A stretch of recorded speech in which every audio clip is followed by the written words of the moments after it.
সুন্দর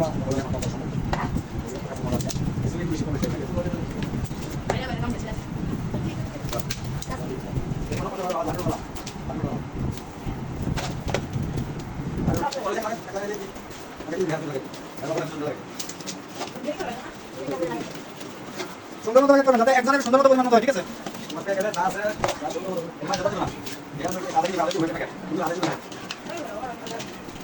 হ্যালো বন্ধুরা, আসসালামু আলাইকুম। আজকে যে দুইটা মসজিদ ও একটা মাদ্রাসায় আমরা ইফতারি পৌঁছায় দিলাম। আপনারা সবাই দোয়া করবেন এরকম ইফতারি আমরা যেন প্রত্যেকটি জায়গায় পৌঁছায় দিতে পারি। আপনাদের দোয়ার আশাবাদী আমরা সবাই। এই যে আমাদের মসজিদের খাদেম, তিনি অনেক মানে এটা কাছের লোক বললেই হয়। যাই হোক, আপনারা দোয়া করেন। এই যে এখন আমরা সব মসজিদে পৌঁছায় দিচ্ছি খাবারগুলো।